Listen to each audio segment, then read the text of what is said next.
현재 구치사업부터 재판에 임하는 심경 어떠십니까? 네, 먼저 이런 개인적 송사 때문에 우리 경기도청을 잠시 비우게 된 것에 대해서 우리 국민 여러분께 죄송하게 생각합니다. 그러나 최대한 빨리 재판을 잘 끝내고 도정에 지장이 없도록 하겠습니다. 결코 도정에 영향을 미쳐서 도정 성과가 훼손되거나 도정이 지장을 받지 않도록 노력하겠습니다. 법적 쟁점이 많은데 친형 강제입원 시도 등에 대해서 재판 전략 따로 가지고 계신 거 있으신가요? 네, 오늘은 직권남용 부분과 관련된 재판을 하지는 않고 우선은 대장동 공영개발 과정에 이제 허위사실 공표가 있었느냐라는 점, 그리고 과거 검사 사칭과 관련된 허위사실 공표가 있었느냐라는 재판을 하게 됩니다. 이따가 법정에서 제가 충분히 말씀드리도록 하겠습니다.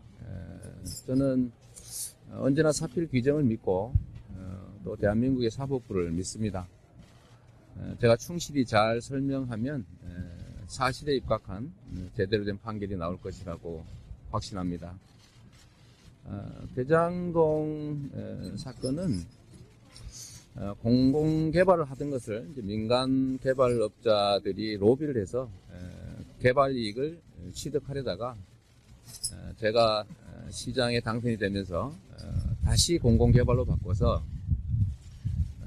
이 국민들이 위임한 권한, 인허가권을 행사해서 생긴 불로소득은 우리 국민들의 몫, 또 시민들의 몫이 되어야 된다고 하는 신념 때문에 공공개발로 확정해서 성남시 몫으로 5,503억 원이 확정됐습니다. 그리고 이 사업은 개발을 하고 난 다음에 이익을 나누는 것이 아니고 개발하고 난 다음에 이익을 나누는 방식으로 하게 되면 부정부패가 발생하고 다툼이 발생합니다. 그래서 제가 사전에 5,503억 원을 그 상당액을 성남시 몫으로 미리 확정했습니다.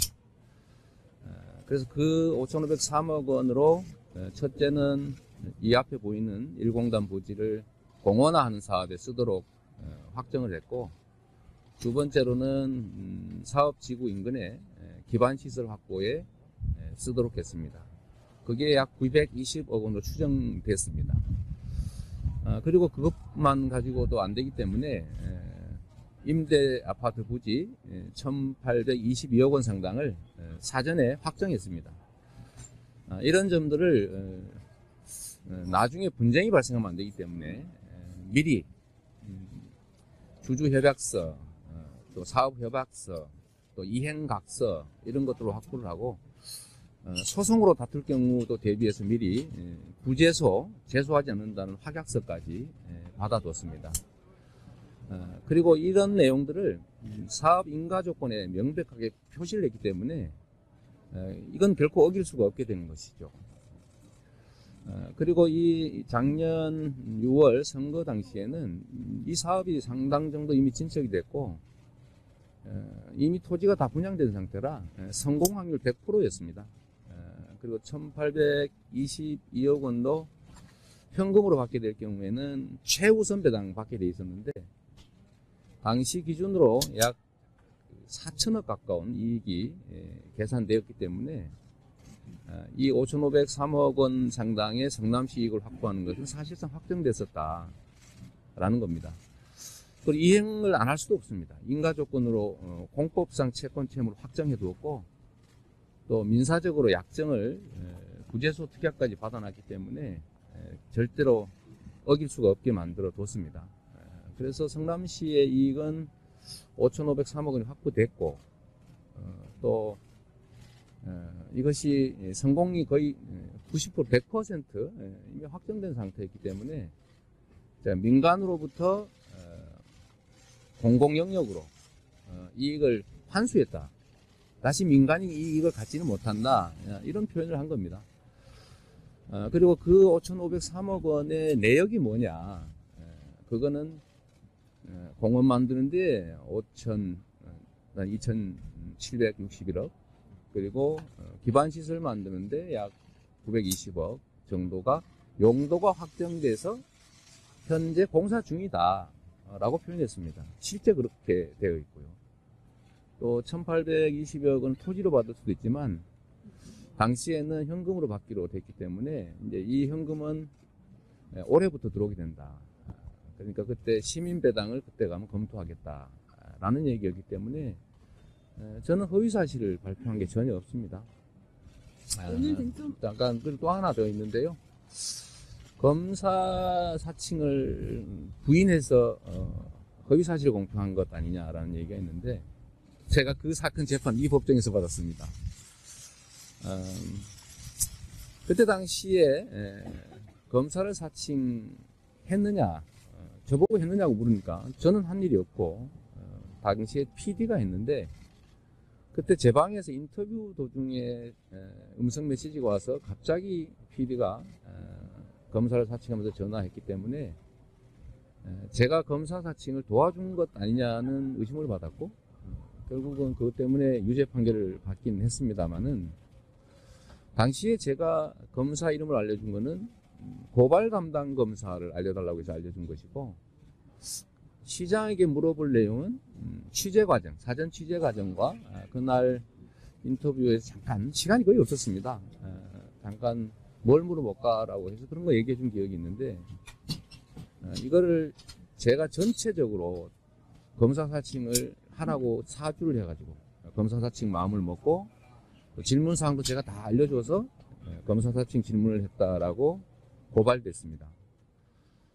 그러나 결국 재판 과정에서 공판 조서 또 통화 기록 이런 게 나오면서 PD가 이미 우리 사무실에 도착하기 전에 이미 수차례 검사를 사칭해서 취재를 시도했던 것이 밝혀졌습니다. 제가 시켜서 한 게 아니라는 게 드러난 거죠. 그럼에도 불구하고 약간의 오해들로 제가 도움을 준 것으로 판결이 돼서 나는 억울하다 이렇게 말한 것인데 제가 그 과정에서 허위 사실을 얘기한 건 없다고 생각합니다. 다 국회에서 비롯된 것이고 법정에서 잘 설명하면 해소될 수 있을 거라고 생각합니다. 오늘 쟁점은 아니지만 강제 입원권도 여러 가지 논란이 있는데요. 네. 거기에 대한 입장은 어떠십니까? 뭐 다음 재판에 제가 말씀을 드릴 기회가 있을 텐데요. 굳이 말씀하시니까 저는 정신보건법 25조에 의해서 정신질환으로 자기 또는 타인을 해야 할 위험이 있다고 의심되는 사람에 대해서 진단 절차를 하도록 하다가 강제로 진단하기 위한 임시 입원 조치가 가능했지만 하지 않았습니다. 정당한 공무집행이었고 저희 형님은 안타깝게도 정신질환으로 자살 시도 교통사고도 냈고 또 실제로 나중에 강제 입원을 당했지요. 우리 형수님에 의해서. 그리고 그 2012년 사건 이전에 이미 2002년부터 조울증 약 투약도 받으시고 치료도 했고 우리 가족들이나 주변 사람들은 정신질환으로 위험한 행위를 할 가능성이 높다고 다들 봤습니다. 그리고 실제로 몇 달 후에 위험한 행동을 했지요. 자살 시도하지 않았습니까? 그리고 또 그 해에도 어머니를 또 가족들을 폭행하고 백화점에서 난동을 부리고 의회에 난입하고 이런 폭력 행위들을 저질렀죠. 그렇기 때문에 저는 당시에 공무원들이나 또 공무원들에게 이 진단을 검토하는 과정을 보고받고 한 것들이 저는 전혀 불법이라고 생각하지 않고 정당한 직무집행이었다고 생각합니다. 그런데 토론회 과정에서 정신병원에 입원시켰지요 이렇게 물어보니까 그건 형수님이 하신 일이고 나는 하다가 중단했다. 진단 절차를 밟았던 것이다 라는 점을 얘기했습니다. 이게 과연 허위사실이라고 할 수 있을지도 현명한 판단을 기대하고 있습니다. 네. 그럼 지금 모든 힘이 다 부인하시는 것 같은데 무죄 입증 좀 자신 있으십니까? 글쎄 세상사 뭘 다 자신하겠습니까? 최선을 다하고 결과는 또 하늘에 맡겨야지. 네, 고맙습니다. 경기는 승리할 것입니다. 경기 승리할 것입니다. 파이팅입니다. 이재명 인재가